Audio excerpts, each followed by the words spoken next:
Welcome to Wellness and Wonder for another episode number 19. Our topic today is modern spiritual innovation, technological evolution that today is connected not only to our lives and our future, but today's technology is really the extension of ourselves and the tool with which we can create and also educate us if followed by a mindful approach to it. It has never been easier to create as it is today, thanks to the advanced technology, but also thanks to the rediscovery of spirituality and psychological awakening that we are now able to meet the two of them together. Many tech projects give us the possibility to go faster and consequently to focus more on ourselves and also on discovering ourselves. It is always a matter of mindset and approach to the tools we have. It's very easy to be different, but very difficult to be better. So today I will be interviewing the amazing Patrick Walker. An example for many of us, his motto is free your mind and fulfill your mind. Hello, Patrick. Welcome Hi. to Wellness and Wonder. Great to see you. So nice to see you. Yeah, my pleasure. So I'm very happy you're here with us today. Please tell us a bit, of course, about your past. Who is Patrick Walker? Good question. I'm still trying to figure it out a little bit. I've been working for a very long time in with technology and storytelling. Originally as a content creator, as a TV director and producer. In Japan, doing educational TV and documentaries, and as a foreign news journalist for the BBC. I spent many years covering some pretty, some hot spots and some complex stories in Southeast Asia in particular. Wow. And I was also fascinated at the same time with technology. How do you use technology to tell stories? How do you use technology to get information out, and accurate information out from places that might be difficult to report from? How do we find ways to empower people as well to share their stories? And I've been very fortunate, since that beginning, working as a journalist and as a TV producer, to then be part of the evolution of some pretty major global tech platforms that really helped accelerate people's ability to express themselves. After leaving news, I came to London, and I was the first foreign employee of YouTube just before when Google acquired it, and was involved in helping expand YouTube to over 70 countries around the world. And that was an amazing time because it was really about the breaking down of the barriers for any person in the world to really have a voice and express themselves instantaneously through video. And that was an exciting moment. We had a lot of pushback from the traditional media industry. I can imagine. Thought this was the end of TV, and there were a lot of lawsuits and complications, but I had a wonderful time working with an amazing team to really help scale YouTube at the time when it was really just the darling of the users out there who were excited to share. It is amazing, Patrick. So you've been working toward the community while also building the community around you to work for these projects, because teamwork is everything. Teamwork's everything. Yeah. And we were, we're really trying to empower people in, countries all over the world, to use the tools at YouTube, and also to create an opportunity to build a business, to create revenue, to, for the first time, be able to really work and build an audience that they could monetize and, leave their other jobs in many cases to become an influencer or a new type of, independent journalist or broadcaster. And there's so many examples, even brands that you see today that have become sort of the establishment, like Vice. They began as little channels on YouTube, with very small audiences that over time, use that international growth on social platforms to become, such a major media conglomerate today. So that was exciting. It was fun. I also spent a number of years at Facebook and Instagram, in addition to some startups. And there again, helping media organizations and influencers and public figures, develop their brand on social platforms and build their audiences. And the first sentence that was impressed in my mind when I was, of course, checking again your amazing works was infinite ideas and possibilities are waiting to be set free. Would you say, Patrick, so you are a creator, but also an influencer, because you create something for the community and then it evolves even more. So what would you say as a creator, where does it come, all this creativity you have, all this strength? Oh, I don't know where it comes from. I mean, I express it in different ways. I tend to find ideas and ways to express that creativity through new products, through new services, and in relationships. There's a lot of magic that can happen when you're building meaningful relationships across the industry, and you're building bridges between people that in the past wouldn't have necessarily worked together. That could be, advertisers with influencers. That could be, technology companies with media companies that would have never imagined doing a deal with a YouTube or a Facebook, who saw them actually as the enemy, brokering deals between the music industry and artists with the big social platforms to help them really, blow up their audiences and create new sources of revenue. That's on one side. Yes. And then I try and find ways to express that creativity on a more personal level, oftentimes just, playing with my kids and helping them express their creativity themselves. Absolutely. And of course, now, after having heard your beautiful story, we want to talk about this amazing startup that you're building, that you built already. It is called Uptime. So I find it so magical, Patrick. I think it's so useful because we can use tech, as we said, as an extension of ourselves, not the opposite way, not to destroy ourselves. So we can actually learn so many things using this app. Do you want to talk about the strategy you used before creating this project? Sure. Yeah, I was at YouTube. I was at Facebook actually, during some very difficult years for the company. They were very much under attack for issues around privacy, fake news, Cambridge Analytica, and they were doing some great things, and I believed in what they were doing. But I started to feel a bit of a disconnect in many ways with my own purpose. And we built a great team, and they were doing, well, and I enjoyed my 3 years there. But I just felt personally, maybe there's something more I can do that can inspire people to learn and thrive and spend less time on social platforms, actually. Yes. I just felt like, these things have an incredible ability to connect people. We all use it for staying in touch with people that otherwise we might not have otherwise, or, building different communities. But there was also a building negative side and criticism of these big platforms that were too addictive. And, we were mindlessly scrolling when we were sitting in front of our loved ones, and we were paying less attention to nature. And, all these things sort of come with the territory. And I wanted to, on a personal level, disconnect a little bit with the technology and spend more time in nature with my wife and my family and my friends. And, we've done a lot of that. And then on a professional level, I wanted to use everything I learned to build a product that could be used for short amounts of time to help people feel better about themselves and to feel more empowered. And that's where the idea behind Uptime was born. I really wanted to work with great people. And I love the name, Patrick. Uptime immediately suggests me like increase your time, make it better. So actually, it's an amazing name. It pushes you to be curious about it. Yeah. Correct. Yeah. I mean, it's funny. We were bouncing different ideas around, and my co-founders and I were talking about what would success look like. And everywhere I'd worked until that point, at least with the tech companies, they measured their success based on watch time and dwell time and view time, and basically capturing more and more people's attention. And we wanted people to feel good about their experience, even if what they did was for a short amount of time. So how do we help people maximize their downtime in such a way that they feel up, they feel good about themselves? And that's where the name came from. We wanted Uptime to be about short, sharp bursts of inspiration so they can put down their phone and go live their life. And that's how we came up with the idea. And also we wanted people to, we wanted to hire a team that really cared a lot about the future of technology. We wanted to build a tech for good platform. We put the word care at the center of everything we do: care for oneself, care for others, and care for the world. And then around that, we build a meaningful product, but we also have very, tight, financial discipline. And we care a lot about scalability. We care a lot about profitability. We care a lot about building a product that isn't going to be short-lived, that will have a long future based on very, very good business practices at the same time. And that's not easy to constantly do that. But I think it's important, for everyone to think in some particular, some way, how can I both do good business and also do good for society? And we're making an attempt at that with Uptime. Absolutely. Also because under a psychological aspect, if we are addicted to something, there is no point to avoid our addiction. We can replace it with something better. Since technology is the future, and it really is, and it's also the extension, as we said, of ourselves.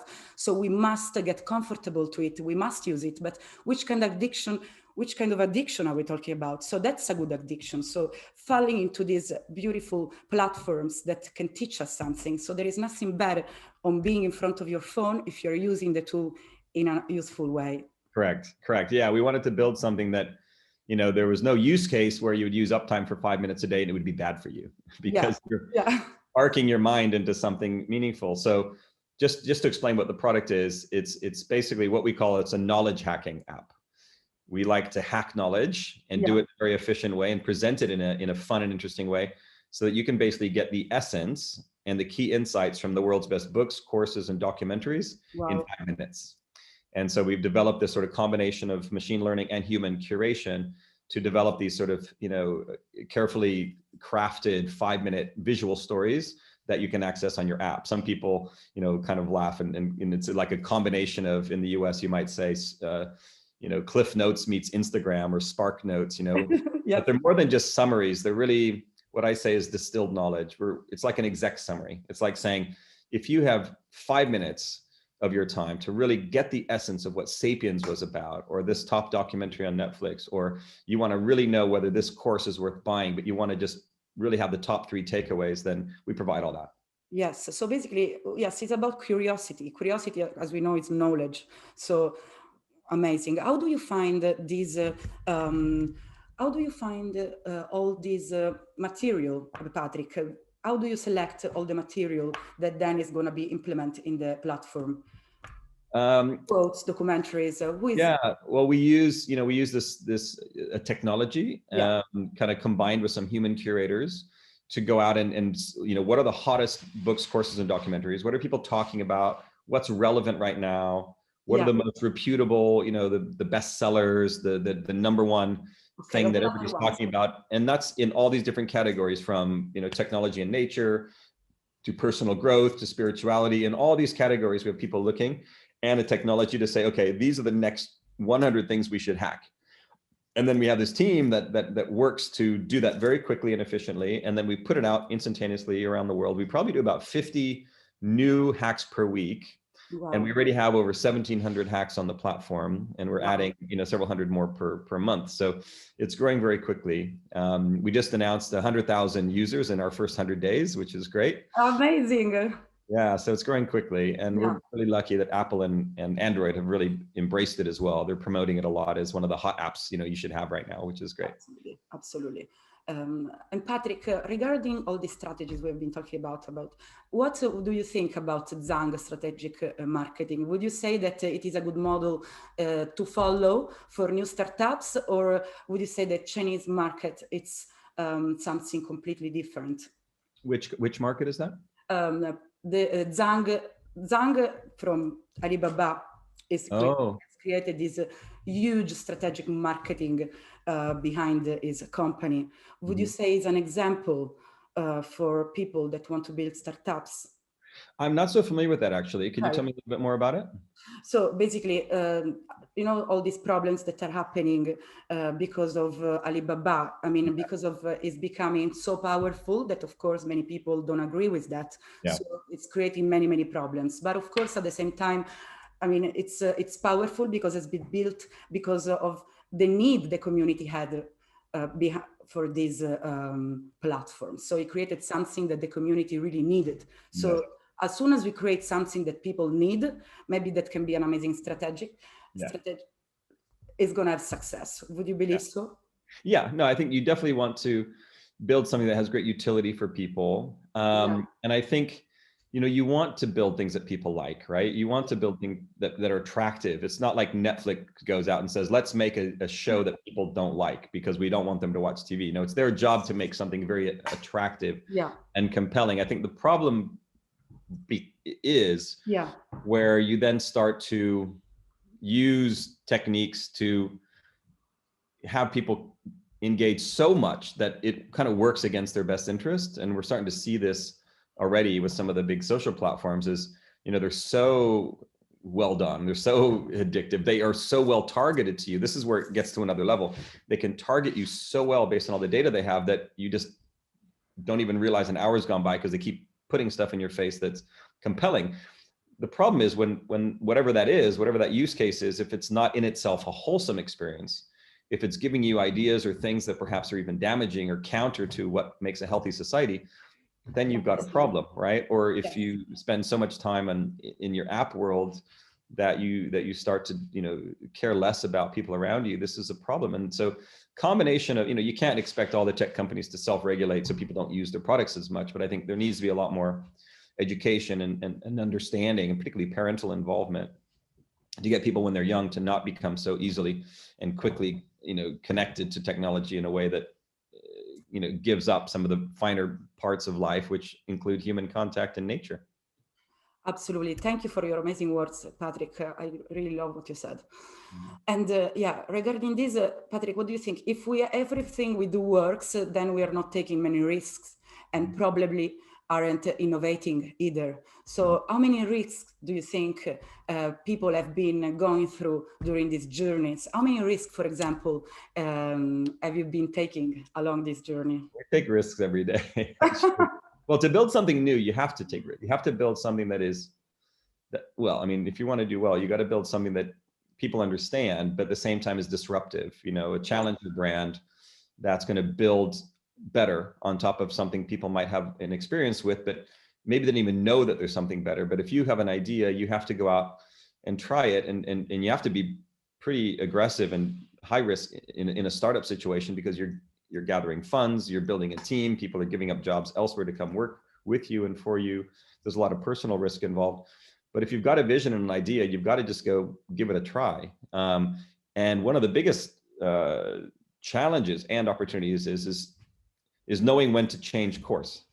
Because sometimes, and I've seen this before in my startup experience with others, an idea is a great idea perhaps, but when you start to get the data back as to whether it's working or not, if the data isn't agreeing with your vision in terms of what your expectations, at least, you have to change course quickly, right? And so taking risks is fine, but having the wherewithal and the ability to adjust and make changes quickly is equally important, because risks are only as good as your ability to learn and adjust to mitigate the risk more and more over time, right?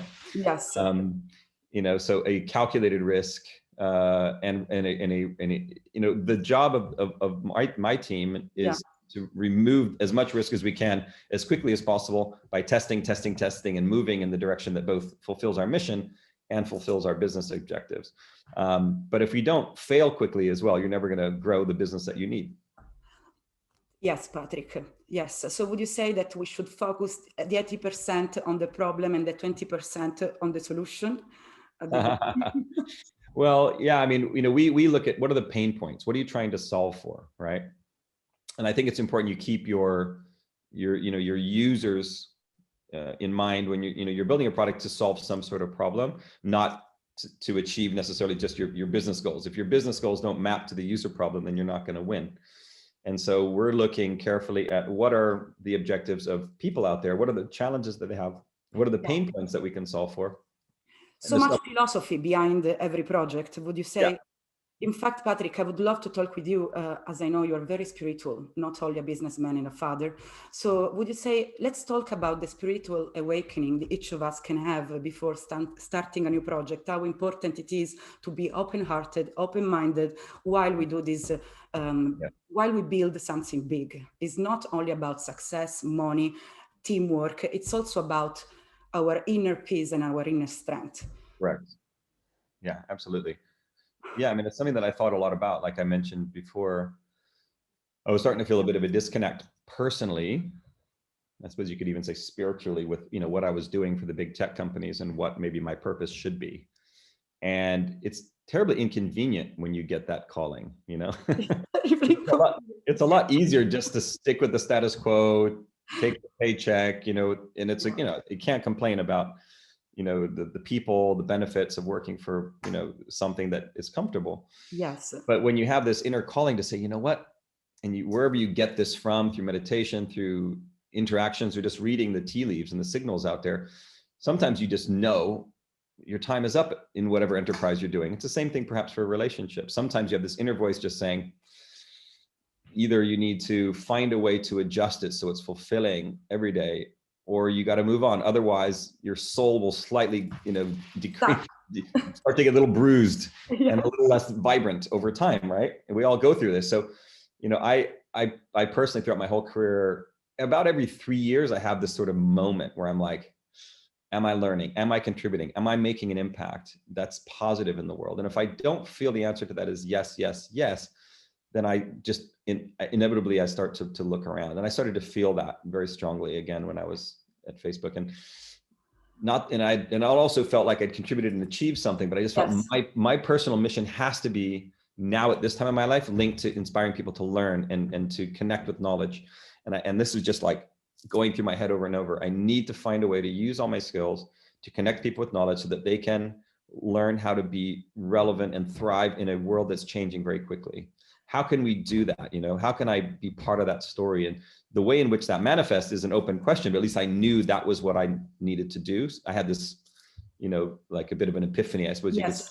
Yeah. And I'm just like, I need to go do this. So then it was a question over a year of like, okay, now how do I do this? And what was interesting is once I actually surrendered to the inevitability of me doing this, doors started to open. As soon as I committed internally, I'm like, okay, I'm doing this. No matter what, I'm doing something like this.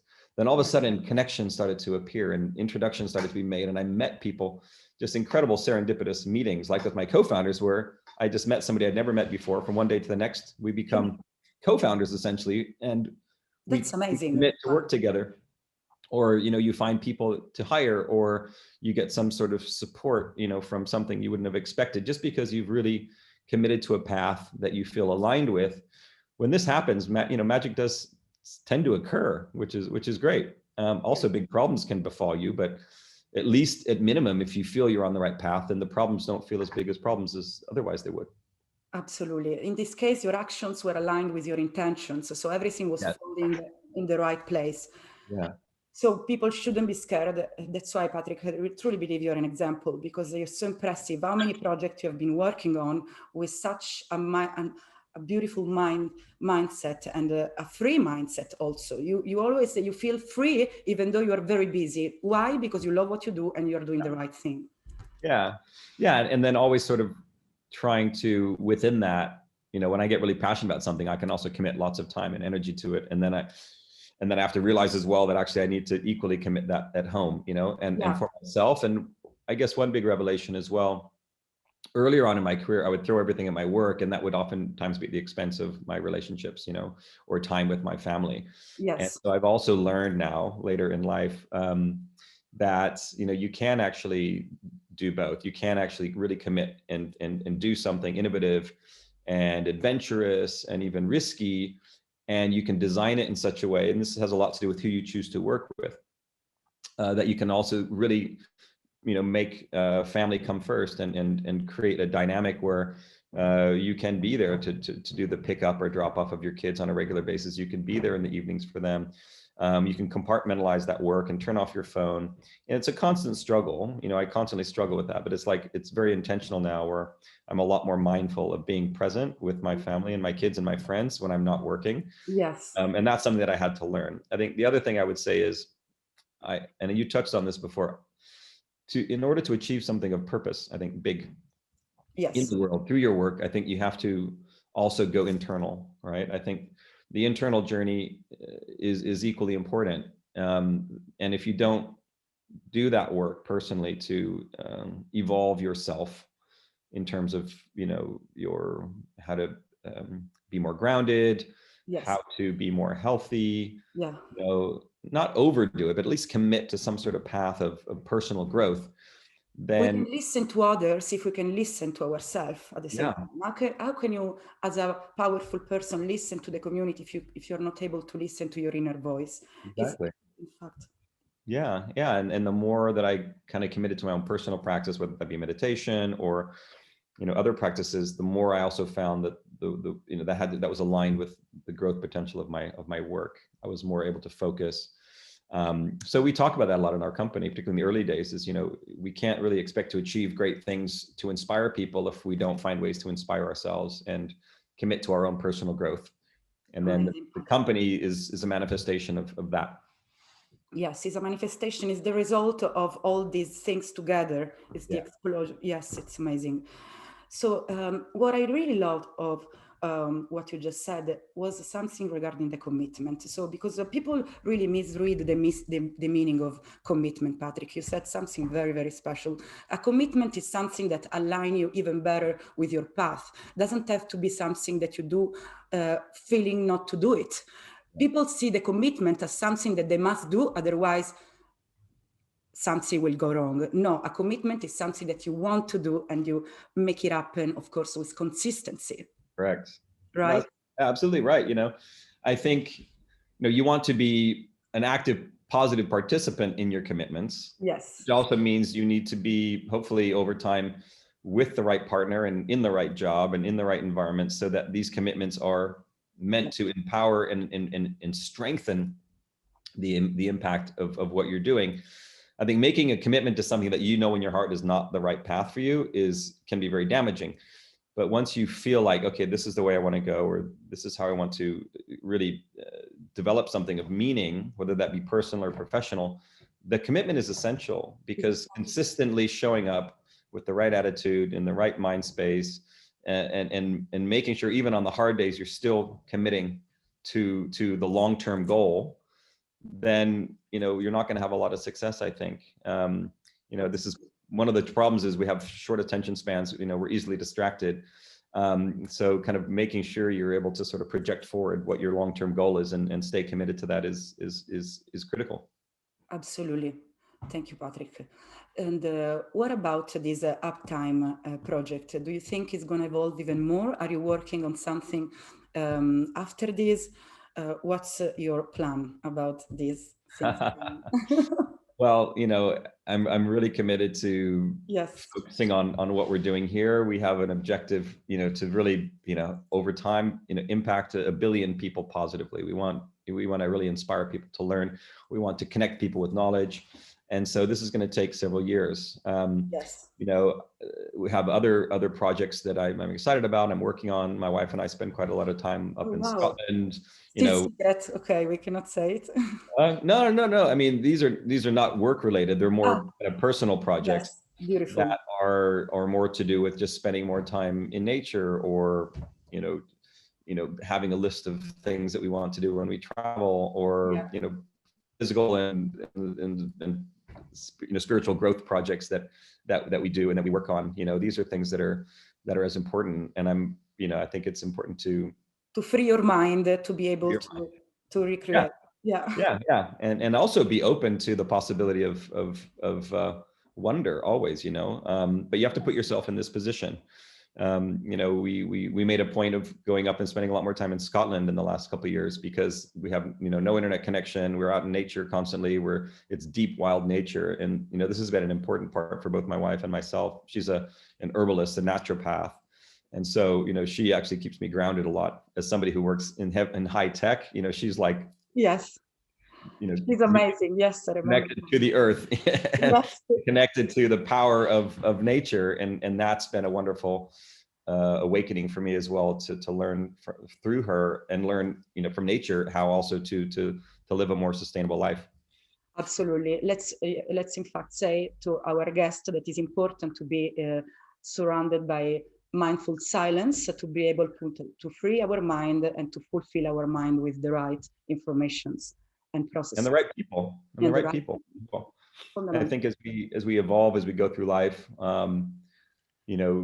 making the right choices may also include letting go of certain things, or letting go of what is that, or just investing less time with people and things that just weren't as fulfilling as they might be, and that's okay. It's okay. That's okay. But surround yourself with great energy, people that inspire you, and you'll find new connections opening up all the time.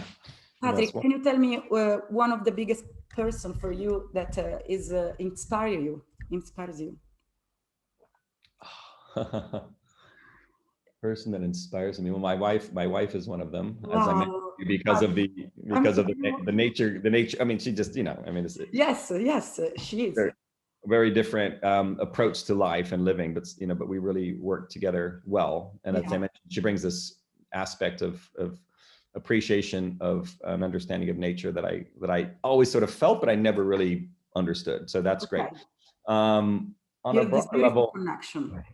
yeah, and on this, and also to be together on a path of learning, with your partner, I think it's really inspirational. Very. Otherwise, I'm inspired by my co-founders, Jamie and Jack. These guys are incredibly talented, thoughtful, trustworthy guys that I learn a lot from every day in terms of how to build a business from scratch. They've made 7 businesses, successful businesses.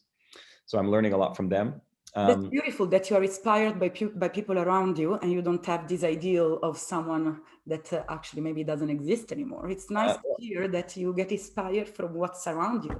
Yeah, no, I mean, I'm inspired by a lot of people around me, but I also have, if you like, the pantheon of people I've learned from books, whether that be, an Alan Watts and Watts, oh my God, or Joseph Campbell, the most incredible. He's not with us anymore, but he was a big influence in me in understanding and deep study of comparative mythology and following your bliss. Some of the ancients, Marcus Aurelius, meditations, so I'm constantly reading and discovering and rediscovering a lot of thoughts that actually, even if you reread something these days, you can, because you have evolved, you're learning new things from things that you've even encountered in the past, and a lot of great, old ideas are making new meaning for me, which is wonderful. And then the other thing is I'm learning a lot from my kids. They're teaching me every day. I've got 4 kids. I've got a 22-year-old who just graduated from university. I've got a 20-year-old. He's also in London. I've got a 5-year-old boy and a 4-year-old girl, and each one is completely different. Each one has their own character, their own likes, dislikes, their own way of communicating. And it's taught me how to, and constantly learning how to listen better, how to kind of hear their needs and understand how I can be a better person through my interaction with them. And they help make me a lot better, So they're teaching me constantly. Yeah. They can teach us. I mean, I don't have children, but I suppose they teach us a lot about being empathetic, because they cannot understand us as their children and they don't have developed this maturity yet, but we have to understand them. So for the first time, it's not about us in the first place, it's about them through us. Yeah, exactly. And every day, you have choices to make, like, okay, how am I going to react to this? Because every day there's chaos with every day there's some challenge, and it's like every day it's an opportunity for you to make a decision as to whether you want to go the path of frustration, anger, or go the path of, okay, listen, stay cool, keep it loving. It's like, as a parent, you're constantly challenged every day. And sometimes you don't do what you feel always is, to be the right thing, just because everything's moving very quickly. But over time, you learn how to be, or at least, I spend a lot of time trying to be as attentive as I can to their needs. And the more you are, the more you see them flower, and the more you learn from them as well. It's incredible. Yes. Having a family that work together and they make things happening together, it's beautiful and magical. Thank you, Patrick, for talking about this. Of course. Well, let's say a final statement. Of course, Patrick, I would love to interview again if you're going to have news about your projects. I believe I love interviewing people that share amazing messages to the world. As you know, I love working for the community too. So, but regarding this session, would you have anything to say regarding these powerful things we have just said? A statement you want to tell people about this? We can think about it 1 second. Yeah, it's a good question. Well, I'm really pleased to have a chance to speak with you. You've made a lot of thoughts come up. Thank you. And I hope that I'm glad your audience has a chance to hear our dialogue. If there's anything in particular that they have more questions on, I'm happy to answer any more questions. Contact Patrick. But I guess the biggest theme really is just about constantly being humble and accepting of the possibility that your life will and probably should change constantly as you progress. And being open and being attentive to the signals that let you know when it's time to make a change and make a move is really important.